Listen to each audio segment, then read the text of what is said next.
behalf of content, do you see, particularly for your business model, that it's that self-sufficient model is the one that you're going to stick with going forward? You talking about the costs Hold, of creating the content? yeah, yeah. Well, yeah. Up until recently, I guess you were creating, editing, producing the whole thing yourself.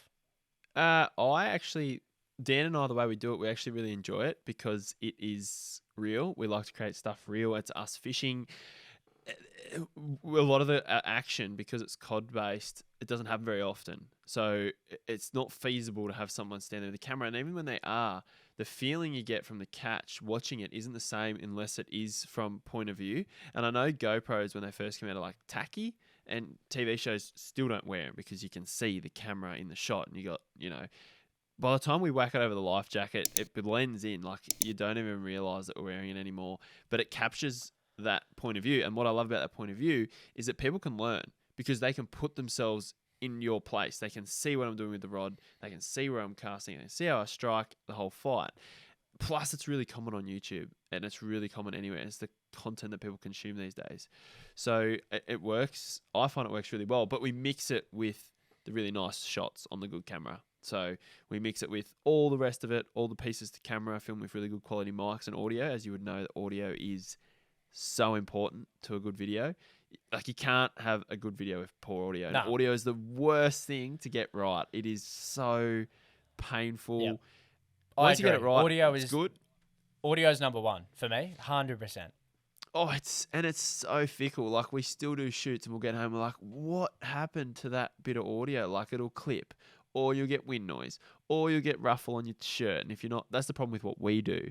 We don't always have someone monitoring it as well as we should. So we have these problems and these issues, and we've just got to sort of deal with it. But I think that level of that mistake, though, probably creates a little bit of kind of authenticity to your work, in the sense that people aren't expecting like, for example, a TV show. You expect, if I'm watching TV and I'm seeing 28 sponsors on the screen, then your production quality has to be mint. It has to be perfect. You got some of those brands are paying six figures, so you need to meet that level of expectation. But for you don't have that expectation, so you're, I guess, I think if I'm watching it and I'm paying a paid subscriber for Rhys, I'm paying because I want the authentic content, the stuff that they're out there trying to create for me and not for the whole world. Yeah, there's a borderline. Like, there's a point where it's not good to consume, so you don't see it. But if it's good enough, we'll still put it out there because it's good content and you learn from it. It might be an epic catch or something that was a really good tip, so people are actually getting more benefit from it than they wouldn't if I wasn't to show it. So I'll keep doing it the same way because we really enjoy it. Dan and I, the way we produce it, the way we create it, the authenticity, the fact we can do it in the inflatable, we can do it where we go, and then obviously the tips and that. But we did just hire a video editor to jump on board, Jimmy, and Jimmy will be actually in the content as well, helping us film the content, but the style will not change. The style will be exactly the same. Like, he's coming on a trip we're about to do. Literally, he might just when we do a scene, he might be flying the drone wide, or could be doing a tight shot to get more cutaways, but the production will still be the same. Instead of doing the cutaways after, so the close-up shots, instead of going, right, let's do all the tight shots of showing the reel and that, we'll have them done quicker. So it's really going to be the same situation. But yeah, no, I love the way we do it. It works really well. It does help having someone else who's fishing there with you, who's just as passionate about creating content. It's very hard to do it solo, like completely solo. I agree. There's a certain friend or a certain mate that gets invited on those trips because it can take let's say it how it is. It can take the fun out of it sometimes. If you get a really cool fish and you need to portray that fish to camera, it might mean doing that action 2 or 3 times to get it right, for example, or holding that fish in 5 different angles and then putting it in the net. Yeah. And then fish can die and it stresses me out, and that's just not that exactly fun. We have a way of doing it now. We have a way of doing it with different camera angles, but they're more GoPro angles than your big camera. I do sort of close-ups in the net, and then I'll put it on the tripod, and that's it. It is what it is. But the GoPro sort of fills in those shots. But don't you reckon that level of chaos when that fish hits the deck and you've got about 4 minutes to create all this content before that fish needs to go back in? Obviously, it's getting drunk, like drinks in the water every minute in between that. But you can't have that fish on your deck for 15 minutes. So you got to go, okay, we've just landed a fish that we've really, really wanted and we know is going to create unreal content. And we've got 4 minutes to execute what we've been planning for about 10 just weeks. what it is. Let's go. Yeah, you know what I mean? Yeah. I love that. I reckon that's awesome. I'd love like to that's spend the more fun time part. with them, but you've only got so much time with them. Well, because you're filming, like I said, I say to the guys all the time, like, God, this is hard. Like, if we were like that, you can't act it again. It's like, did you get that? Like, did the audio work? Did you get it? It didn't. Did you get it? Do it again. Like, I think it's like, nah, it's gone now, mate. Do it again. It's Well, gone. for example, we did a scene. We went to our angler recently, and we did one of the boys wrote a note. I've got it stuck on the wall here because it's cool. Because there's no service, so we went with a team. There's 6 of us in all different. Like, there's more, 6 boats, 7 boats. There's 14, 15 of us, and we all head out. And you catch fish or you don't catch fish. You like wonder how they went, and then you pass someone. You'd pull up like on the river, and you go, "How'd you go? Got one? Didn't get one?" And until everyone gets back to camp at lunch or mid morning, everyone tells everyone. So no service. Yeah. So we got back to camp. Sorry, on the Sunday, on the last day, and a few of the boys left. So they headed off before we got back to camp. We're not going to know for 2 more days whether they caught a fish that morning. They're not going to know what we caught for the rest of the trip. So Jake has written this note, and he goes, "Missed a big one. My fault. Spewing." Massive over 120, wrote this whole thing, but I read it. So I read the note. It was on the back of a receipt with the black texter. It's cool. It's going to be in the video. Yeah.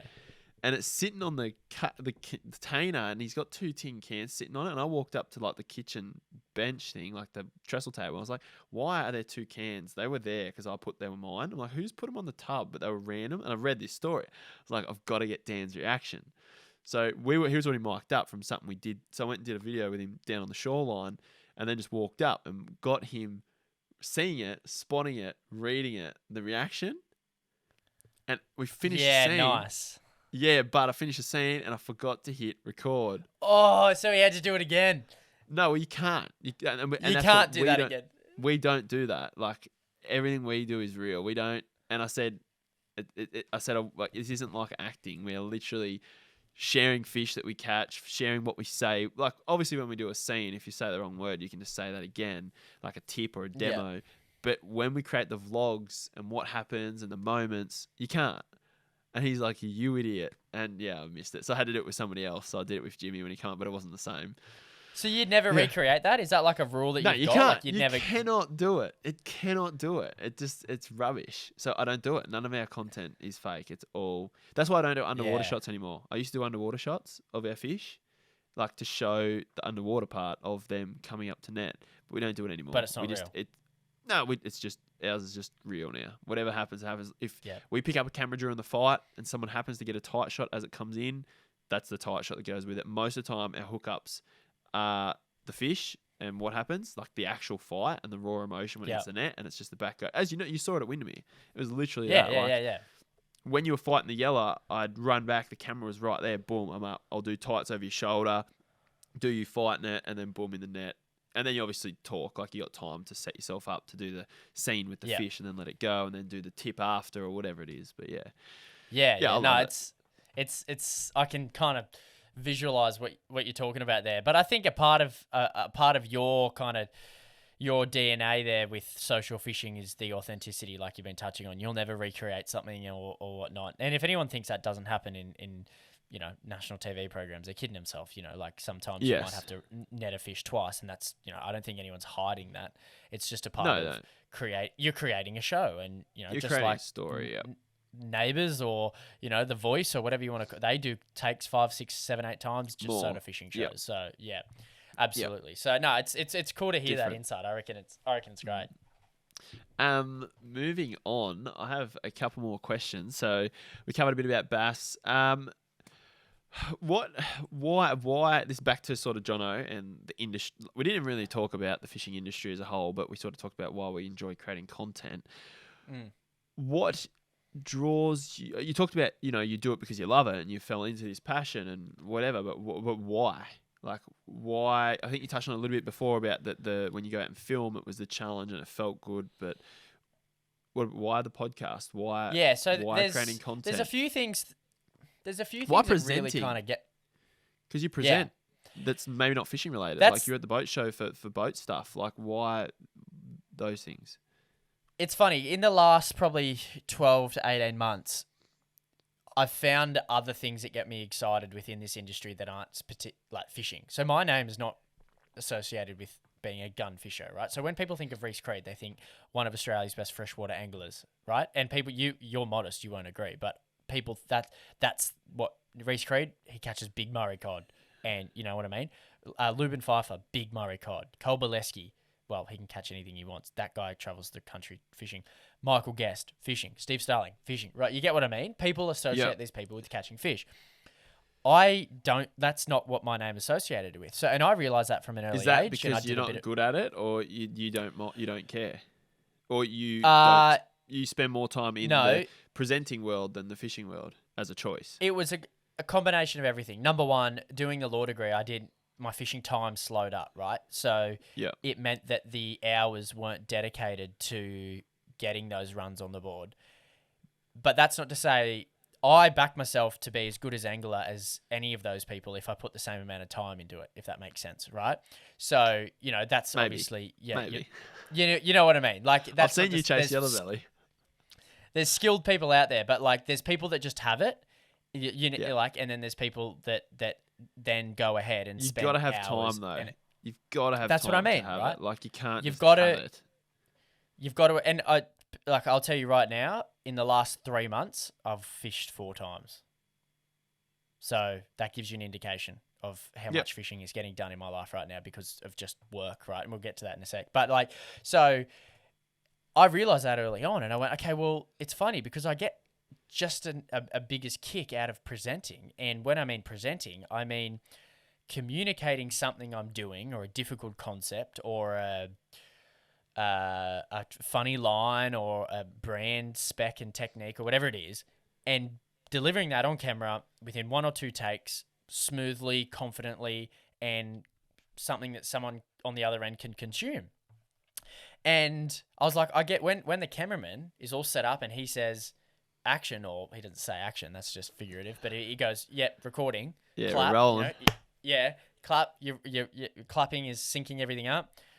And then it's over to me. And at times, like for in the boat show, I had 4 or 5 people behind the camera just now watching me. Or when I did a series for Plano and I've done stuff for Berkeley, or if I'm in Guesty and he's holding the camera, one of the GoPros or something like that, and it's just on you. The biggest adrenaline rush you'll ever have. Like, unreal. Because it's like... You like that. That's what you love. Love that bit. Love that. Love that bit. Love that bit. Nice. Yeah. So when someone says... Okay, we're rolling, and it's like, okay, here we go. I do my little thing, my routine. I do something with my mouth. I clap my hands. I go, okay. Do you really? Relax. Yeah. Just you got to get something that gets you ready. Yeah, cool. You've that got a was it. routine. Nice. So it's kind of like, okay, we're ready to go. I'll always clear my throat and then just get straight into it. And that first line is just such an adrenaline kick to me. So it wasn't until I kind of found that passion that I probably ventured away from the actual fishing. Now let's not be mistaken here. Fishing is my core passion here still, but there is this undertone of really liking presenting other things, right? So at Ozfish, we started a podcast called Ozcast, and it is about interviewing scientists who fishery scientists who know things about our fish and our waterways, but just have written it in scientific papers, right? So when this started and I was the interviewer and I was podcasting, just like you're doing to me now, I'm interviewing them in person. And I started to have these conversations with these geniuses who've got 30 to 40-year careers on some really technical issues around our fisheries. And I was asking them questions that they had never been asked before. I was like drawing out information from them that I could see their reaction and go like, oh, great question. You know what I mean? That was such a kick, to phrase something in a way that someone who's been talking about this topic for 30 to 40 years to then be phrased it in a way that triggers a different answer from them was something I really enjoyed. And I was kind of like, right, well, I love fishing. That will always be the case. And I love talking about fish and the health of our waterways, but I really love communicating that, where it be written, podcasting, on camera, interviews, or TV or streaming, whatever that might be. but that's kind of where my passion is at the moment. And in the fishing world, or just in general? In the fishing environmental world. I'm not going to go do it about Denol's Direct or something ridiculous. I'm talking. So about, I won't see you on Getaway in a 5 years time. No. Look, I'm not going to say no, but what my passion is at the moment is chatting about fish kills, carp viruses, desnagging of the Murray-Darling Basin, the introduction of carp and redfin and things like that. Really deconstructing those topics and creating longer form content and interviews around that. So you say to me, your initial question was, okay, so why fishing? What is it about this industry you like? Yep. The simple answer to that is that we have some realities that we have to face in this industry around the future and health of our rivers, which means a lot of the stuff that people are doing right now is not going to be around in 100 or 200 years' time if something's not fixed. We have a lot of smart people doing something about it at the moment, but there's a serious gap and divide between the rec fishing community and those scientists. There's a lack of trust due to things like marine parks and things like that, but then there's also a serious lack of communication between the two. So we as the rec fishing community can understand what they're working on. And again, just like I did with the halfback analogy earlier, I recognized there was a gap there and there was no one bridging that gap. And I've really taken it upon myself to try bridge that gap. And at the moment, that's where my headspace is at. My headspace is at, okay, what's something that needs to be spoken about and how can I get onto the right person and interview them and get content out there? Like you're getting content out to your members every week. I try to get content out to the rec fishing community to give them something a little bit different. And I guess you just say, okay, Jono, what do you want to be known for if you're not known for the guy who catches Mega Murray cod? I want to be known as the guy who's helping the rec fishing community be better educated on fish biology, fish ecology, and environmental issues. Very well said. Very well said, mate. That was a long-winded answer. Yeah. No, that was good. I like. It was very, you can tell you're passionate about it, if that makes sense. That's what I mean by well that's said. The important part for me. It had something behind that. Yeah. So that's that as well as the presenting aspect and the fishing aspect all together. Because you know how you just said you get that buzz when it's like, righto, boom, boom, clear throat, go. Yeah. I don't think I get the same feeling out of that you do, but I love, because to me, like you said, you've got fishing is this amazing thing, but I've built these layers that I've surrounded myself with of fishing, but it's not directly being on the water casting. Like I've done nowhere near as much fishing as I could have. I've created content to help people. I've videoed fishing. We're doing a podcast about it. Like, to me, this is the world of fishing. You and I are chatting right now. Yes, about fishing. It's not fishing. Yeah, I get it. I love what you're saying. It's not the casting of the lure in the water, which is the fishing, right? It's the fishing industry. It is the conversations at the pub, the conversations now. It's the blog articles, the fishing magazines, the people you meet, everything put together. The traveling there. No, the traveling on the trips, even though it's not still fishing, and what we've been able to build with what we do here with SF is help people fish, but then I also get enjoyment out of that whole thing. But you're talking about that moment of presenting. I've actually found a video today. I showed it to Jimmy because he's editing stuff of one of my first, it was a memory of mine, one of my first videos I ever filmed presenting when I started to build a tutorial series, which was like way back before it ever became a thing. It was like the first of 5 renditions of it, of what it was going to be. It is trash. It is. Yeah. I have to show you. No, it's like bad. And people go, oh, you're really good at talking to a camera. How do you do it? You know what you're going to say. Yeah. When I first spoke on stage, I was petrified like any other human being. It's the biggest fear of humans is public speaking. No fear at all now. And presenting, it was terrible. But getting back to it, I actually like the creation of something. I get more out of the entire creation of what we're building. The producing more than the actual being in it and talking. I love the whole, right, we do this with this, we take this shot here, I can see that would work well there, boom, put it all together. Same with the design of a website or the graphic design and the layout of an article. It's funny, but that probably comes back to why you're able to do what you're doing now because of that. Because what you're doing right now is you're doing the role of you're a whatever you want to call yourself. You're a chief executive of a brand, and I wouldn't be that. I don't have that skill set in the sense that you can envisage how something's going to look from the second you come up with the idea. What's the landing page going to look like? What's the graphics? How are we going to present this? Is this in a series? How am I going to monetize this? Blah, blah, blah, blah, blah, right? That's your brain. And you probably get a kick out of seeing that come to life. Yeah. And that's, producing, like, Windermere, it was the whole story rather than, I'm on camera. That's just a part of it. Like, I love it, but whereas, keep going with what you were saying. Yeah, no, I think it's such a good point. Like that whole idea of, for anyone listening, find the thing that gives you the kick. And if it's casting a lure at a snag, I hate to say it, that's not going to, unless you're in that 5 or 6 anglers in Australia who can make a living off that because there are other tournament anglers or they have a YouTube following which is quite significant.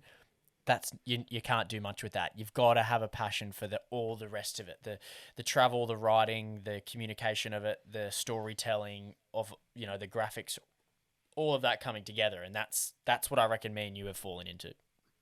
To add to that, I feel the biggest thing in being successful with something is helping others. When you do it for yourself, it only goes so far. I believe to be successful and to achieve something like we have in the fishing world, you have to serve others. Like that's just my belief. I've read it a lot. I've learned it a lot. If you are serving others, plus you'll get more fulfillment out of it. There's a lot of people, you could go do, like I could have, instead of spending half as much time learning how to video edit, create a website, I could have fished. I could have caught way more cod. Like I've given up. I remember through that age of 20, 21, 22, 23, 24, I gave up so much time. Instead of fishing full days, I literally sat on the riverbank, or we sat by the river or by our boat and filmed lure demos to put together videos, and it was kind of a learning process to get where we are today. So I just for people listening, you got to take that bit of advice. Yeah. I like it. I think that's something that you will be known for looking back on too, mate. You should be proud of that you're building a community, and I genuinely hope social fishing one day is as big as you want it to get, because I can see the value in it. It's content, it's education, and that's education for me is the buzzword for the next 10 years. If you think about it, right? Yeah. You think about it. If you're not, so if you want to learn how to fish, you've got to be educated, right? But my big thing when it comes back to that whole sustainability and things like that, you can't help or you can't do something about something if you don't know the issue in the first place. So let's take the fish kills, for example. When you say giving back, I'm not giving back literally, but I feel as though the more people that I can influence to understand that is giving about back. The fish kills, then they will know a little bit more about what causes it, or a little bit more about diverting water out of our main systems, or a little bit more about the effect of carp, or whatever it is, which I think in the long run is going to benefit them. And I get a real kick. I probably get the most kick when someone says, "Oh, I listened to that podcast and I learnt this." That's fantastic. So you're running 2 podcasts, one at work, one with Guesty. Yep. And do you get the same kick out of the podcast as you do presenting? You know how you talked about that 1, 2, 3, bang, cameras on? Yeah. Is it the same, or is it same but different? It's same but different. The difference is I have no idea what I'm going to talk about a minute before me and Guesty go live. Best part. No idea. We don't script a thing. So why did you ask me for dot points for this one? You should have known I was going to tell you no. Yeah, probably because I wanted to respect the platform a little bit. I didn't know where you wanted it to go and what your members wanted to get out of this, for example. But I know my demographic on ours. Slim pickings I had, mate. Yeah. And with Guesty, for example, like we will sit down at the desk, catch up for 5 minutes because we kind of treat that dribble. as our we dribble for a bit, and then we'll go. I was like, "You ready?" And he goes, "Yep." I said, "Yeah, recording. What do you want to chat about?" Snapper, cool. What technique? Cool. Let's do that. Righto. G'day and welcome to the Real Action Fishing Podcast. And then I have no idea what I'm going to say. I don't know what stories, anecdotes, nothing. And then that gives me a kick that I think there's a real skill in thinking on your feet. And I learned that in law school. One of the things you do in law is mooting, right? And mooting is fake courtrooms. So you go into a courtroom with a fake judge and a fake client and a fake case, and you argue your way through it. looking at a set of issues and you think on the spot. And when you get asked, we did a fair few of them in first and second year particularly, and then I did a couple in third and fourth, and it's the same thing. It's thinking on your feet and not looking like an idiot. So if Guesty says something and rounds out a sentence and he's not going to carry on with that, or if my guest in Ozcast finishes his sentence and I don't have a question lined up, you look like an idiot. So you've got to come up with something and come up with something pretty quickly to make that conversation flow. And flow is what it makes every conversation worth listening to. So, that's a kick in itself, is that. And I hope people, can see the effort I put in on Guesty's podcast and Ozcast to make sure that flow comes through, because I act as the mediator on that platform, I guess you could say. Guesty's the encyclopedia of fishing knowledge, and we'll have a guest, maybe like yourself a month ago, and I try bridge the gap and get that conversation flowing. And no one's there listening to me to learn how to catch a fish. People are there listening.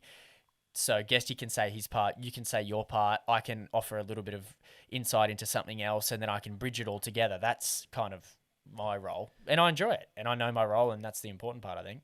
So what Jono's saying, if you're keen to start a podcast, then you have to learn how to think quick and come up with questions on the spot.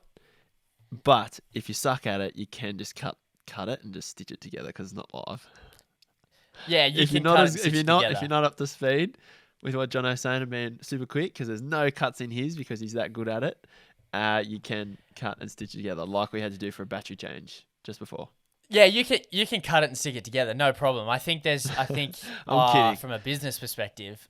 No, but there's podcasts that do it, and it is a good point. There's plenty of ways around a lot of the things we do. Like your videos, people could make your videos, I guess, with all the underwaters and things that you were talking about it, but you've chose not to because you want a certain production quality in your videos. I guess it's the same with us. We could do our podcast 10 or 15 different ways, but we decide to do it raw.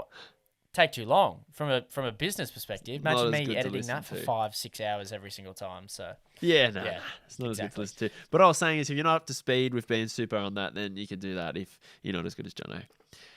Mate, I got a couple more questions for you because we're nearly done.